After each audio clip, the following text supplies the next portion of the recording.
I'm Beth Wyrill, and I'm the research curator who worked on this Noni Jabavu travelling exhibition project, which we launched at Amazwi in 2019. We chose to launch it in 2019 because that marked the centenary year of Noni Jabavu's birth, and we launched it in August, which was Women's Month in South Africa. Jabavu is important because she was really a pathfinder as a black woman writer globally and for black women writers in South Africa. She was the first black woman in this country to make a career out of literary pursuits, and she was the first woman and the first person of colour to edit the New Strand magazine in London. She was born in Middledrift in the Eastern Cape and was brought up around the university campus at the University of Fort Hare, where her father was a lecturer, but she was educated in England from a very young age. And so an overarching theme of Noni's life has been this dual identity, which she really struggles with or finds generative but also difficult throughout her career, and she writes about it a lot. So when we were doing the research for this exhibition, we chose to focus on that a lot because it comes out a lot in her writing. When we were undertaking the research for the exhibition, I looked at the overarching biography, the existing research that's been done by academics in South Africa, and then I kind of narrowed it down and looked at what we have at Amazwi that we can say about Noni that is special. And the main collection that we have at Amazwi is a collection of letters from Jean and Dennis Keenan Smith, who were a couple living in Johannesburg in the 1980s, who were friends with Noni Jabavu. And at that stage, she was living in Zimbabwe, and she was sort of facing age now, and the collection of letters is actually wonderful because it really shows off her memoirist style, particularly because she's kind of looking back over her life and writing snapshots and tidbits from her past, and it's a wonderful collection to really delve into the life of Noni Jabavu. So we were really lucky to have that here. So once we'd sort of done the overarching research, 4 main themes that we wanted to focus on emerged, and I'm going to sort of walk you through the exhibition and walk through the main themes, because hopefully you can view the actual exhibition panels and the information on Noni Jabavu in your own time. We focused a lot, as I've already said, on her significance. That's what we really wanted to bring out with that beautiful picture of her on the first panel of her editing the New Strand. Her significance both historically and ongoing for South Africans and globally. We focused all of these front section panels on her dual identity and how she came to be who she considers herself to be. These first 2 panels were on her family that kind of brought her up, her maternal inheritance and her father's side of the family. She came from 2 very renowned Eastern Cape mission-educated families. Her mother's side of the family, her grandfather was Elijah Makiwane, who was a renowned reverend in the mission system, and he worked on the Lovedale missionary journal Isigidimi Samaxhosa. On her father's side of the family, her grandfather is John Tengu Jabavu. He's a very well-known name in South African letters, founder of Imvu Zabantsundu. Interestingly, John Tengu actually worked with Reverend Elijah Makiwane on Isigidimi Samaxhosa, but became frustrated because they weren't allowed to include political content in that mission-published journal. And so John Tengu published the first black-owned newspaper in South Africa, Imvu Zabantsundu, and that newspaper remained in the control of the Jabavu family until 1935. Her father was a founding member of staff at the South African Native College, now the University of Fort Hare, very important educational centre in South Africa. And so I think just what's interesting about this family heritage is that Noni always had high expectations for herself. She assumed she was going to be educated and well educated. She assumed she was going to have a career, neither of which were a given for black women living in South Africa at the time, or indeed all women at all. So it's really interesting to see how that belief in women and that educational background and family background really just propelled her into a really important literary movement. We've dedicated a panel to Jabavu and Smuts. This is also part of her story of how she ended up in the UK. How she ended up in England was Jan Smuts, former Prime Minister of South Africa, had a connection in the UK and was able to place Noni with her guardians, which is how she came to be educated in England.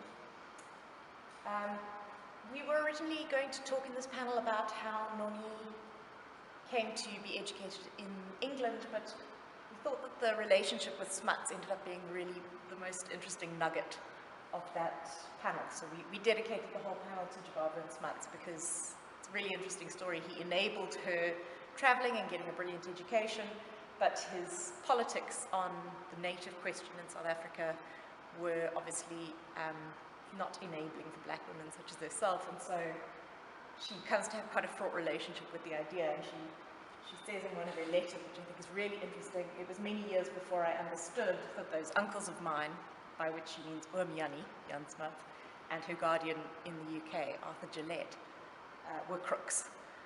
So I think that's really interesting, and explored that in this panel. And our final two panels, just more on the same theme. Where do you fit? Where the South African writing community at the time found her. Dennis Brutus, one of our South African authors, famously called her the new un-African, because there was some thoughts that she didn't really fit into the South African writing movement of the time. She wasn't radical enough. She was too British, too colonial.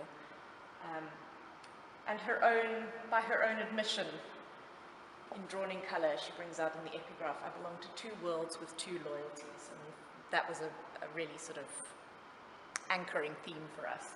This is one of my favourite notes in our collection. She and her father shared a love of a kind of linguistic and historical interest in collecting clan names in the Eastern Cape. And this note was taken down when she came back for her brother's funeral in 1955. And this little episode of her father researching clan names is mentioned in Drawn in Colour in the book, and here's the little note. And she says, the top is my father's handwriting, and the other is mine, written down at my brother's death in 1955. And then it's recounted in Drawn in Colour, which is published in 1960. On this side of the exhibition panels, we focused on our remaining themes that we really wanted to bring out. To begin with, her life as a traveller. So this panel is titled On the Move, and it just recounts all of the places that she ended up living, both from personal attachment and from her out of professional necessity.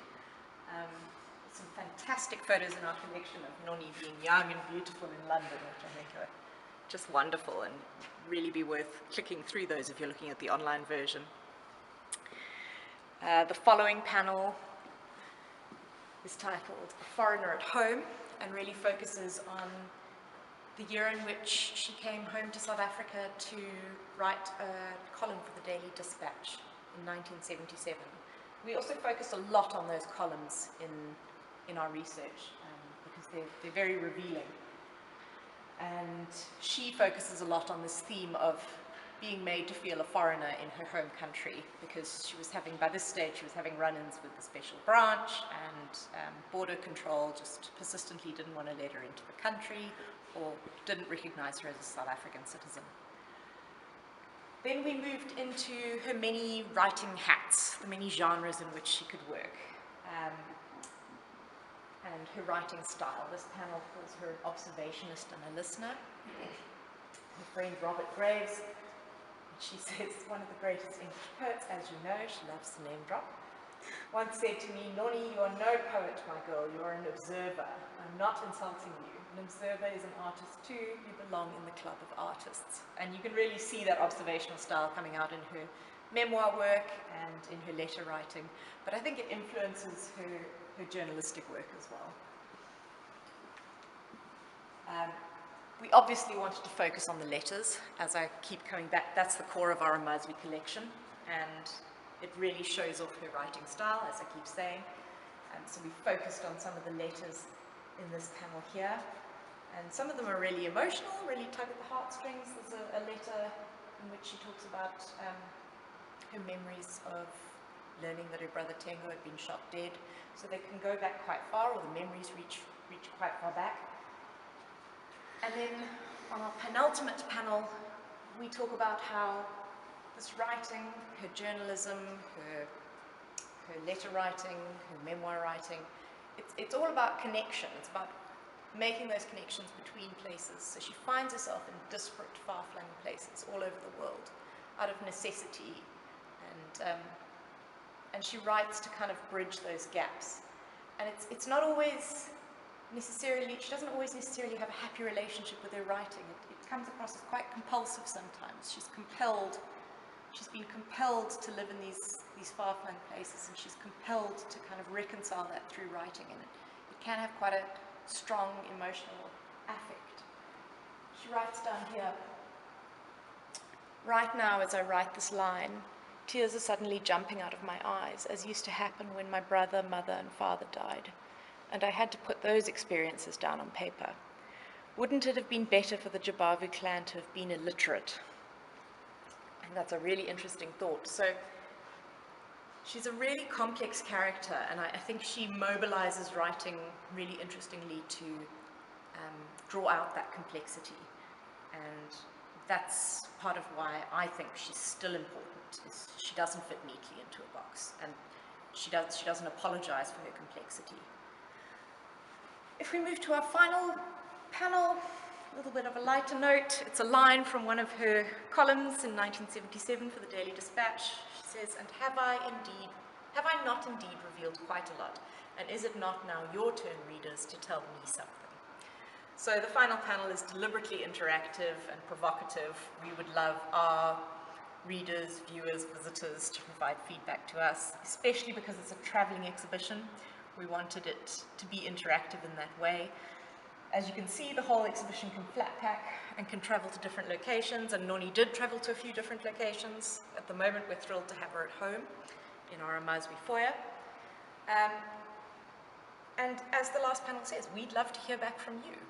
We'd love you to leave your thoughts on the Facebook page or on the website, and we'd love you to engage more with the exhibition in its digital format and really click into the individual artifacts, have an explore, blow them up, read through them, and let us know what you think.